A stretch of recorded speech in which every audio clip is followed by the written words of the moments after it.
ভুলে গেছি মরা তোমারই বিধান, নামেতে মোরা শুধু মুসলমান। আল্লাহুম্মা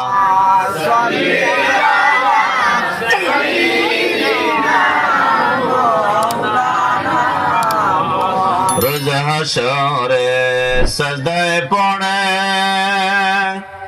কানবেন নবীজি জারে সার। মাফ করে দাও মাবুদ আল্লাহ, মাফ করে দাও মাবুদ আল্লাহ, আমার উম্মত গুনাহগার। আল্লাহুম্মা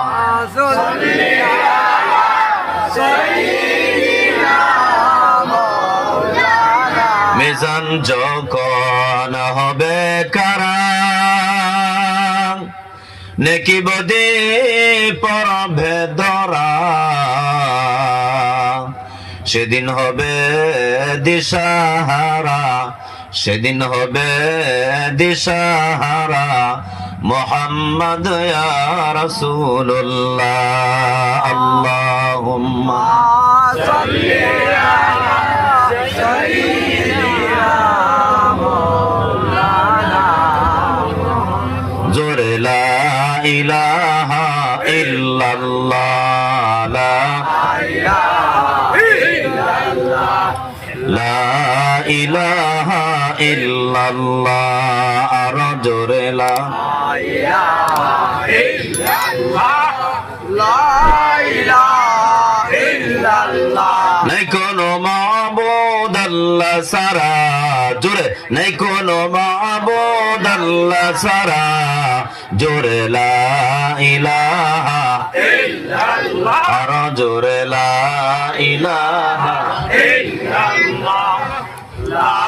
আদম নবী সফিউল্লাহ, দাউদ নবী খলিফাতুল্লাহ, মুহাম্মদ তুমি পিয়ারা হাবিবুল্লাহ। জোরে লা ইলাহা ইল্লাল্লাহ, লা ইলাহা ইল্লাল্লাহ, লা ইলাহা। ইব্রাহিম নবী খলিলুল্লাহ, ইসমাঈল নবী জবিহুল্লাহ, মুহাম্মদ তুমি পিয়ারা হাবিবুল্লাহ। জোরে লা ইলাহা ইল্লাল্লাহ, আর জোরে লা ইলাহা ইল্লাল্লাহ, লা ইলাহা ইল্লাল্লাহ। মাটির নিচে থাকে যারা, সব বিচ্ছু মাখলুক তারা, সবাই বলে লা ইলাহা ইল্লাল্লাহ, লা ইলাহা ইল্লাল্লাহ। মুহাম্মাদুর রাসূলুল্লাহ সাল্লাল্লাহু আলাইহি ওয়াসাল্লাম। কলাস কি কলার শরীফ আর জামে মসজিদের বাৎসরিক ওয়াজ মাহফিল আজকের বিশাল এই মজমহার সবার সভাপতি সাহেব দামাত বরকাতুহুমুল আলিয়া মনসবে উপবিষ্ট জাতির এবং মায়ের শ্রেষ্ঠ সন্তান আম্বিয়া আলাইহিস সালামের ওয়ারিসানে মিল্লাত হযরতে মুআজ্জাজ ও মুহতারাম সরতাজ উলামায়ে কেরাম, আমার সম্মুখে বসে থাকা অতি শ্রদ্ধার বিভিন্ন স্কুল কলেজ মাদ্রাসা থেকে আগত আমার শ্রদ্ধার শিক্ষক মন্ডলী এবং মেধাবী ছাত্র বন্ধুরা, আমার পিতৃ সমতুল্য বয়োজ্যেষ্ঠ মুরব্বী সাহেবান, ইসলামের মেরুদণ্ড তরুণ যুবক ভাই বন্ধু সকল এবং পর্দায় অবস্থানরত আমার অতি স্নেহের সম্মানিতা মা এবং বোনেরা, মহান আল্লাহ তাবারক ওয়া তাআলার অশেষ দয়া মেহেরবানি, যিনি আমাদেরকে বিভিন্ন প্রান্তর থেকে ছুটাছুটি করে জান্নাতি সামিয়ানার নিচে আসপার এবং বসপার কোরআন ও হাদিস থেকে কিছু বলার মতো শ্রবণ করার মতো তৌফিক দিয়েছে।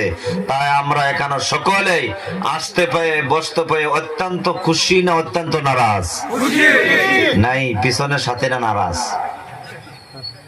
কারা কারা খুশি হাত উঠায় দেখায় দেই। লিল্লাহি তাকবীর, লিল্লাহি তাকবীর, আল কোরআনের আলো, কোরআন হাদিসের আলো, ওয়াজ মাহফিলের আলো, লিল্লাহি তাকবীর। আল্লাহ কবুল করুক। আমার আগেও মৌলানা জাবির হোসেন সাহেব এবং এই অঞ্চলের মৌলানা সাহেব বক্তব্য রেখেছে আমাদের সম্মুখে। আল্লাহ পাক ওনাদেরকেও দীর্ঘ হায়াত দারাজ করুক। আমার পরে আজকের যিনি নাকি প্রধান আকর্ষক, প্রধান অতিথি হযরত মাওলানা কারি শফিকুল ইসলাম সাহেব ত্রিপুরা, উনি আমার পরক্ষণে পদার্পণ করবে। আল্লাহ পাক ওনার আশাকে কবুল করুক, জোরে কোন আমিন। বর্তমান যুগে আপনার নর্থ ইস্টের মাধ্যমিকে টপ বক্তা হিসাবে আল্লাহ কবুল করে নিয়েছে, জোরে কো আমিন। আল্লাহ যেন মত পর্যন্ত কবুল করে, জোরে কো আমিন। ওনার বাড়িতে যেটা বড় মাদ্রাসা, 3 তলা বিল্ডিং বিশিষ্ট একটা মাদ্রাসা, ছোট ছোট এতিম এবং বড় বড় ছেলেরও লেখাপড়া করতেছে। 20,000, 25,000, 18,000, 15, 16,000 টাকা করে দরমা দিয়ে ভালো শিক্ষকের দ্বারাতে ওনার মাদ্রাসা পরিচালনা করতেছে, জোরে কো আমিন। এরপরে উনি ভারত বাংলাদেশ 23 তারিখ থেকে ওনার বাংলাদেশে সফর আছে, জলসা আছে এবং ভারতের বিভিন্ন স্টেজে উনি বয়ান করে। আল্লাহ পাক ওনার সাথে আমাকেও কবুল করেছে। আল্লাহ যেন দুইজনকে এমন ভাবে কবুল করে, জোরে বলেন আমিন। ওনার গরম বক্তব্য আমার পরে শুনতে পাবেন। আল্লাহ পাক যেন ওনাকে দীর্ঘ হায়াত দারাজ করে, সুস্থতা দান করে। এই জায়গাতে 2 বার আসেছে, তৃতীয়বার এখানে পদার্পণ করলেন।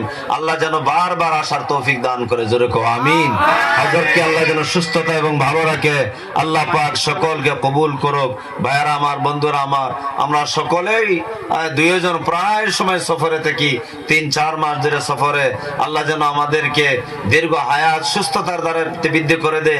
কোরআন হাদিসের পক্ষে কথা বলার জন্য তৌফিক দান করে, জোরে কো আমিন। আল্লাহ পাক সকলকে শেষ পর্যন্ত বসার তৌফিক দান করুক, আমিন বলেন। আমিন। আমিন আসতে বলছে, শেষ পর্যন্ত বসতো না। আচ্ছা, কারা কারা শেষ পর্যন্ত বসবেন না আমারে রাখে পালায় যাবেন, গেল হাত উঠে দেখা দেন তো। মাশাআল্লাহ, একটা হাত উঠছে। কোন হাত উঠছে নি? উঠে নাই মনে হয়। বড় চালাক আছে, বুঝছেন, আপনাদের এলাকায় চালাক আছে। আচ্ছা, আপনারা জিন্দা না মুর্দা? আচ্ছা, কারা কারা মুর্দা হাত উঠে দেখায় দাও। উঠছে নি? দেখো ভালো করে পিছ দিকে। ওদিকে মাহফিলে বললাম কারা কারা মুর্দা, 3 জন হাত উঠেছে সম্মুখে, 3 বুড়ায় হাত উঠেছে। আমি যাই হোক, হুজুররা সভাপতি সাহেব 3 জন মারা গেল এই মাত্রে। হুজুর আমরা তো মরছি না, তা হাত উঠাইলেন কেন? কি জানি, বলতে পারি না, বুঝছে না। তো বয়ানটা হুশের সাথে আল্লাহ পাক শোনার তৌফিক দান করুন, জোরে কো আমিন। আমার বন্ধুরা আমার, আপনাদের সম্মুখে আমি দূর থেকে যদিও জার্নি করে আসলাম, সময় মতে আপনাদের সম্মুখে উপস্থিত হতে পারে আমি ইকরাম আব্দুল্লাহ আল্লাহর শাহী দরবারে আদর এবং তসলিমের সাথে শুকর আদায় করলাম, আলহামদুলিল্লাহ। আর আপনারা দিন থেকে এখন পর্যন্ত দীর্ঘক্ষণ সময় ওলামায়ে কেরাম বয়ান শুনতে শুনতে এখন পর্যন্ত ধৈর্য সহকারে বসার কারণে আমি আমার তরফ থেকে আন্তরিক মুবারকবাদ জ্ঞাপন করলাম, জোরে কো আমিন। তরফ থেকে জলসায়ের কমিটির পক্ষ থেকে আন্তরিক শুভেচ্ছা এবং অভিনন্দন জ্ঞাপন করলাম, জোরে কো আমিন। আল্লাহ পাক আমাদের সকলকে বাড়িতে কিছু ওয়াজ দিলে ভরায় নেওয়ার তৌফিক দান করুন, জোরে কো আমিন। ভাইরা আমার, বন্ধুরা আমার, দীর্ঘক্ষণ ওয়াজ করার মতো আমার ইলম এবং জ্ঞান নাই রে ভাই। শুধুমাত্র আমি বলবো, আল্লাহ পাক কোরআনের ভিতরে বলে দিয়েছেন, ইয়াহাবু লিমান ইয়াশাউ ইনাসা ওয়া ইয়াহাবু লিমান ইয়াশাউ যুকুর আও ইউযাওয়িজুহুম যুকরানা ওয়া ইনাসা ওয়া ইয়াজআলু মান ইয়াশাউ আকিমা। আল্লাহ রাব্বুল আলামিন বলেন, ও দুনিয়ার মানুষেরা রে, আমি আল্লাহ তোমাদের গর্ভের ভিতরে আমি যাকে ইচ্ছা করলাম, আমি তোমাদের গর্ভের ভিতরে একটা ছেলে সন্তান দান করেছি। আমি যখন ইচ্ছা করি তবে তোমাকে আমি একজন মেয়ে আমি দান করি, জোরে কো সুবহানাল্লাহ। আপনার ঘরের ভেতরে যে ছেলেটা এটা দেওয়া আল্লাহর দেওয়া আমানত হয় কি হয় না রে ভাই? এটা কার মাল বলো তো, কার মাল? আল্লাহর মাল। এই জন্য আল্লাহ বলতেছেন ইয়াহাবু লিমান ইয়াশাউ ইনাসা ওয়া ইয়াহাবু লিমান ইয়াশাউ যুকুর। আমি আল্লাহ যখন ইচ্ছা করি তখন আমি আল্লাহ তোমাদের গর্ভে ছেলে দান করি, আর আমি আল্লাহ যখন ইচ্ছা করি আমি তোমাদের গর্ভের ভিতরে মেয়ে দান করি। আমি যখন ইচ্ছা করি তখন 3 নম্বরে দান করতে পারি, 2 জন মেয়ে একত্রিতে জমক দিতে পারি কি পারি না?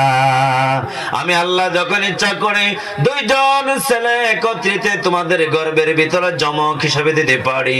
4th নম্বর হয়ে গেল।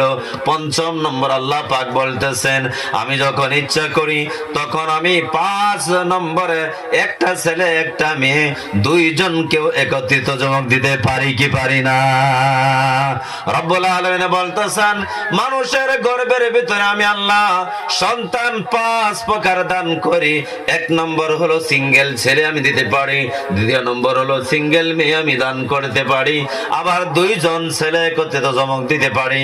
4th নম্বর হলো 2 জন মেয়ে একত্রিত জমক দিতে পারি। 5ম নম্বর হলো 1 ছেলে 1 মেয়ে 2 জন একত্রিত জমক আমি দিতে পারি কি পারি না? জোরে বলো না রে ভাই। আল্লাহ বলেন আমি দিতে পারি। এবার বলতেছেন যে 5ম নম্বর শেষ হয়ে গেল, 6 নম্বরে আল্লাহ বলতেছে আমি যখন ইচ্ছা করি তখন আমি তোমাদের গর্ভের ভিতরে ছেলেও নাই মেয়েও নাই, আমি হিজরাও তোমাদের গর্তে বানাইতে পারি কি পারি না? পারে কি পারে না? 7 নম্বর বলতেছেন আমি তোমাদের গর্ভের ভিতরে ইচ্ছা করলে ছেলেও না মেয়েও না, 2 জনও না 2 জনও না, আবার 2 জন ছেলে মেয়েও না, আর হিজরাও না, আমি ইচ্ছা করলে তোমাদের গর্ভের ভিতরে ওয়াজালু মাইয়াশা ওয়াকিমা, আমি তোমাদেরকে বানজাও বানানোর ক্ষমতা আছে কি আছে না? ভাইরা আমার, বন্ধুরা আমার, এই জন্য আপনার ঘরে আমার ঘরে যে ছেলেটা দিল যে মেয়েটা দিল এটা কার আমানত? জোরে একবার বলে দাও, কার আমানত? আল্লাহর আমানত। আল্লাহ বলতেছেন ইন্নামা আমওয়ালুকুম ওয়া আওলাদুকুম ফিতনা, কিয়ামতের দিবসে তোমাদেরকে আমি আল্লাহ 2টা বস্তুর দ্বারাতে পরীক্ষা নিব। 2 বস্তুর দ্বারাতে। কয় বস্তু? 2টা বস্তুর দ্বারাতে পরীক্ষা নিব। 1 নম্বর হলো তোমাদেরকে আমি আল্লাহ মাল দিয়েছি, সম্পদ দিয়েছি, ধন বানায় দনদার, ধন সম্পদ দিয়েছি, মালদার বানাইছি। আমি তোমাদেরকে মাল সম্পর্কে জিজ্ঞাসা করব।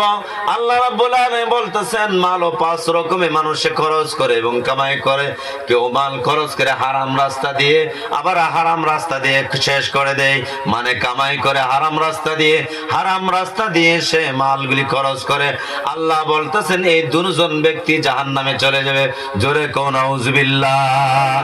আরেকজন আছে নেক রাস্তা দিয়ে হালাল রাস্তা দিয়ে মাল কামাই করে বটে, কিন্তু হারাম রাস্তা দিয়ে উনি মাল খরচ করে। যেমন নাকি জিনার কাজের মাধ্যমে লাগায়, নাচ গান থিয়েটারের মাধ্যমে লাগায়, দুনিয়ার আল্লাহর নাফরমানির যত লাইন আছে লাইনের মাধ্যমে লাগায়। আল্লাহ বলতেছে কামাই করলো হালাল রাস্তা দিয়ে, খরচ করলো সে নাপাক এবং আল্লাহর নারাজের রাস্তা দিয়ে, এই মানুষটাও বিনা হিসাবে জাহান্নামে যাবে, না মালের পরীক্ষাতে ফেল হয়ে যাবে। 3য় নম্বর হলো হারাম হালাল রাস্তা দিয়ে, হালাল রাস্তা দিয়ে উপার্জন করে, আবার হালাল রাস্তা দিয়ে সে খরচ করে। আল্লাহর হাবিব বিশ্বনবী বলেন এই ব্যক্তিটা 3য় নম্বর, সে জান্নাতে যাবে, মালের পরীক্ষা পাস হয়ে যাবে। সুবহানাল্লাহ। আরেকজন ব্যক্তি সেটাও জাহান্নামে হয়ে যাবে, মাল কামাই করে হারাম রাস্তা দিয়ে, চুরি করে, ডাকাতি করে, সাইবারের ব্যবসা করে, আবার সুদের ব্যবসা করে, টাকা সম্পদ কামাই করে, কিন্তু সেই ব্যক্তি এই টাকা দিয়ে হজ করে, দান সদকা করে। আল্লাহ বলতেছেন, আল্লাহ রাসূল বলতেছেন এই ব্যক্তি যত যত সুদের রাস্তা দিয়ে কামাই করলো না কেন, সব রাস্তা এই সমস্ত কামাইগুলি তার হারাম হয়ে গেল। এই হারাম টাকা দিয়ে হজ করলে তার হজ কবুল হবে না, তার সন্তানকে পরওয়ারিশ করলে সেটাও হবে না, সে দান সদকা করলেও সে দান সদকা করার সব সে পাবে না, যার কাছ থেকে মেরে আনছে সেই ঘরে বসে পাবে। জোরে কও সুবহানাল্লাহ। আছে না এমন কাস্টমার কিছু?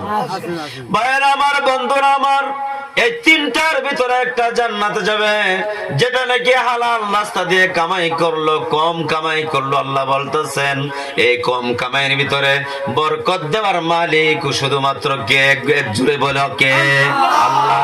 আল্লাহ বলতেছে তোমার ঘরের ভিতরে, তোমার বাহিরে, তোমার জীবনের মাধ্যমে কি আমি শান্তি দিব, তোমার জীবনের মাধ্যমে কি আমি সুখ দিব, তোমার জীবনের মধ্যে আমি নিরাপদ দান করব, তোমার জীবনের মাধ্যমে কি আমি আফিয়ত দান করব, তোমার জীবনের মাধ্যমে থেকে আমি টেনশন মুক্ত করে দিব, তোমার জীবন থেকে আমি দুনিয়ার ভয় দূর করে দিব, তোমার জীবনের মধ্যে আমি আল্লাহর ভয় থাকার কারণে তোমার অন্তর আমি আল্লাহ পবিত্র করে দিলাম। কারণ তুমি হালাল রাস্তা দিয়ে কামাই করে হালাল রাস্তা দিয়ে খরচ করো। এই জন্য বান্দারা আমার, ভাইয়েরা আমার, বন্ধুরা আমার, একটা রাস্তা অবলম্বন করতে হবে। আল্লাহ বলতেছেন ইয়া আইয়ুহাল্লাযীনা আমানু কুলু মিন তাইয়্যিবাতি মা রাযাকনাকুম ওয়াশকুরু লিল্লাহি ইন কুনতুম ইয়্যাহু তা'বুদুন। আল্লাহ বলতেছেন ইয়া আইয়ুহাল্লাযীনা আমানু, ও ঈমানদার বান্দা এবং বান্দিরা রে, তোমরা আমি দিয়া হালাল রাস্তা থেকে কামাই করো, অর্জন করো, তোমরা তালাশ করো, আর তোমরা সংগ্রহ করো, আর সেটা হালাল তোমরা ভক্ষণ করো, তোমরা খাও, মেহমানদারকে খেলাও, আর তোমাদের ছেলে মেয়েদেরকে, বিবি বাচ্চাদেরকে খেলাও। এর দ্বারাতে আমি আল্লাহ রাব্বুল আলামিন তোমার ঘরের ভিতরে আউলিয়া সৃষ্টি করে দিব। জোরে কও সুবহানাল্লাহ।